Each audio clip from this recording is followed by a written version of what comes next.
गृह कलेश से कैसे परिवार को निर्माण है रोय, जी गृह कलेश से कैसे कुटुंब को निर्माण है रोय, जी गृह कलेश से कैसे एक बच्चा को निर्माण है। जी हम प्रारंभ कर रहे हैं,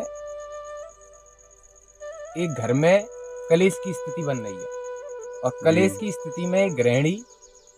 उन कलेश के विचारण के संग में, उन विरोधी हीन भावना के विचारण के संग में, ईर्ष्यालु द्वेष प्रवृत्ति के विचारण के संग में एक गृहिणी बना रही है भोजन। डिप्रेशन में पूर्ण रूप से तनाव की स्थिति। अब वो बाकी मन के स्वभाव के ऊपर है, बाकी मन को स्वभाव में रजस ज्यादा है तो वो भावनात्मक रूप से वो टूट रही है,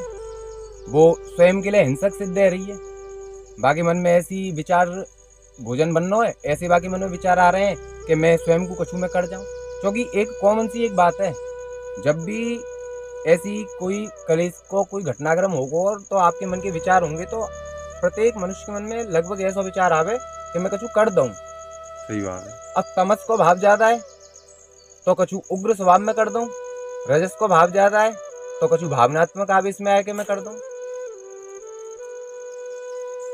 अब घर में छोटा सा बच्चा हुआ, घर में पुत्र हुए, घर में बिटिया हुए, घर में पति देव हुए, सब भोजन कर रहे हैं ग्रहण। तो वो जो गृहिणी के द्वारा जो भोजन जो बनाया गया पूर्ण रूप से भोजन में वही भावना और कलेश की प्रवृत्ति समाहित है कि वो कलेश पूर्ण भोजन को निर्माण और वही गृह कलेश की स्थिति में घर के सब परिवारी जनन है वो भोजन वही तनाव और अवसाद की स्थिति में बिन कपोल कल्पनन की स्थिति में के कछु कर जा में तमस में या रजस में आके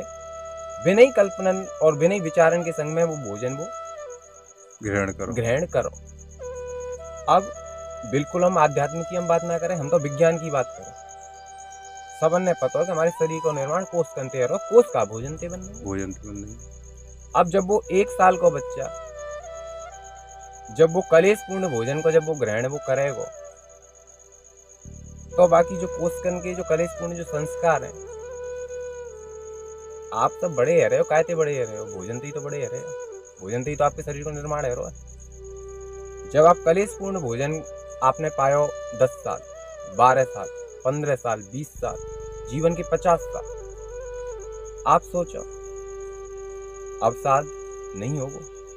कैंसर नहीं होगा। तो जो भोजन बनावे वाले की मनोस्थिति के ऊपर है, वो कौन से भाव से भोजन बना रहा है। यहीं पे अगर परिवर्तन की अगर हम बात करें, अब जाके हम निराकरण की अगर हम बात हम करें कि साहब जाको निराकरण कैसे होगा, तो छोटी छोटी विधि यदि हम उनको हम पालन करें, अगर वही स्थान पे वो गृहिणी सात्विक विचारण के संग में, ईश्वर के प्रति भक्ति के भाव के संग में, परिवार के प्रति समर्पित भाव के विचारण के संग में अगर वो भोजन वो तैयार कर रही है तो वो भोजन आप सोचो कैसा कल्याणकारी वो भोजन बनेगा। और अब्बा कल्याणकारी भोजन है जब 1 साल को जब वो बच्चा ग्रहण करेगा और वो जीवन के 20 साल जब वो ग्रहण करेगा तो बाको स्वभाव बाको कैसा कल्याणकारी होगा। अब हम्बा गृह कलेश से दूर करबे को हम संसार सागर में हम भटक रहे हैं, जबकि वह गृह कलेश को निर्माण हम कहते कर रहे हैं भोजन